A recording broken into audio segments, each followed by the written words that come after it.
Welcome to the Great Basin Fire Potential Briefing for Thursday, August 20th. This is Gina McGuire. Winds will be increasing across southern areas of the Great Basin today, with wind gusts generally near 30 miles per hour and low relative humidity. However, winds will be increasing in all areas on Friday as another cold front approaches the area. Winds will be most significant over Idaho, Wyoming, into northern Utah and northern Nevada, along with low relative humidity, which will affect ongoing incidents in Idaho. Also, we may see a few isolated thunderstorms Friday across Utah, mainly in the higher elevations, with these thunderstorms possibly lingering through the weekend and maybe spreading into parts of far eastern Nevada. However, the greater push of moisture will be early next week. Dry conditions continued across the Great Basin yesterday with no showers or thunderstorms, and over the last 7 days, the precipitation we have seen over the eastern half of the Great Basin was above normal over parts of southern and eastern Nevada into southern Idaho. However, very dry conditions have continued for the last week at least over parts of western and northwest Nevada into southwest Idaho. Yesterday, light fire activity was reported across the Great Basin, with only a few small fires reported over parts of southern Idaho into Utah. The water vapor satellite image from this morning shows high pressure now building over the southern Great Basin, with still somewhat breezy northwest flow over the northern areas. We do have fire weather watches out, now in effect for Friday, for the gusty winds and low humidity expected from northern Nevada across Idaho into western Wyoming, and still air quality alerts across Idaho for the smoke from the wildfires. Looking at the significant fire potential for today, generally moderate fire potential is expected over northern and western areas of the Great Basin, with still low to moderate fire activity expected over eastern Utah into the Arizona Strip due to higher fuel moisture. Today at the surface, temperatures will continue increasing, with highs reaching the mid to upper 90s over the northern half of Nevada and low 90s over southern Idaho, and reaching just over 105 for Las Vegas. Again, those winds will be increasing today over southern areas of the Great Basin and in the higher elevations of Utah. However, again, across Utah, the fuels aren't as critical as areas further north. Now looking at Friday and Saturday, a cold front starts to push into the northern Great Basin early on Friday and will sweep across the area through Friday and early Saturday. Ahead of this front is where we will see stronger wind gusts across the Great Basin. These winds, combined with low relative humidity, will be most problematic across Idaho, where we already have ongoing fire activity. However, further south, we will continue to see critical conditions in some areas with a combination of winds and low relative humidity. Looking at the surface conditions, relative humidity will be lowest across Nevada and western Utah, where we'll see relative humidity in the single digits, and generally in the teens elsewhere across the Great Basin. Again, the image on the right shows the strongest wind gusts on Friday, generally across Idaho into Wyoming, Utah, and parts of northern Nevada. These wind gusts will exceed 35 miles per hour in many of these areas throughout the day on Friday.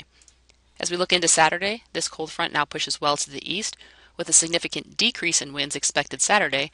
However, some moisture, similar to Friday, may start to push up into Utah, so we may see a few isolated thunderstorms Friday in Utah, along with possibly into southern Utah on Saturday, and these thunderstorms may approach the Nevada border. Looking at the surface conditions, temperatures will decrease significantly starting on Friday and continue into Saturday over Idaho as that cold front pushes through, with now highs only reaching the low 70s in the mountain areas and the low 80s down in the valleys. Still, warm temperatures will continue across the southern half of Nevada and Utah. Relative humidity will remain low in all areas and reach the single digits to low teens. As we move into Sunday into early next week, high pressure starts to build across the Great Basin, which will allow for increasing temperatures and still light winds.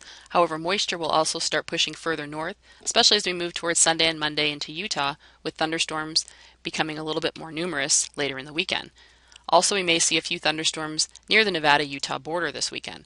However, on Monday is a greater push of moisture into the southern areas of the Great Basin, and therefore we'll likely see decreasing fire potential across the southern half of Utah as moisture increases with the thunderstorms, and also thunderstorms with some rainfall will move into far southern Nevada with still dry air over the rest of the Great Basin.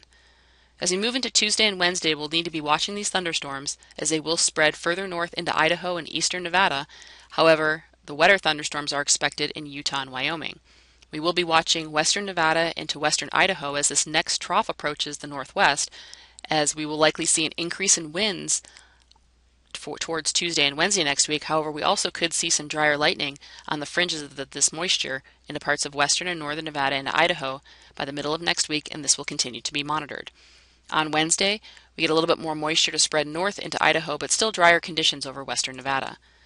Looking at the forecast amount of precipitation through next week, through the weekend we'll likely see light amounts of precipitation across much of Utah with any thunderstorms, but we may see a little bit more moisture as we move towards Monday over the southern portion of the Great Basin.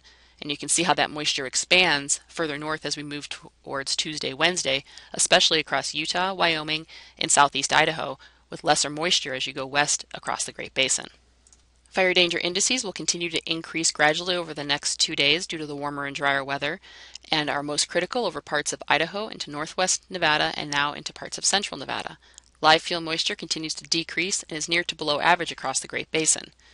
Looking at the 8 to 14 day outlook, which takes us into the last week of August into early September, we'll likely see more low pressure troughs come into the west coast, which may bring near to below normal temperatures. However, this would also bring windier periods to the Great Basin. Any precipitation will likely be near normal. However, we may see some above normal precipitation depending on how deep these troughs move into the Great Basin, especially across northern areas. That concludes our briefing for today. If you have any questions, feel free to contact us. Thank you for listening.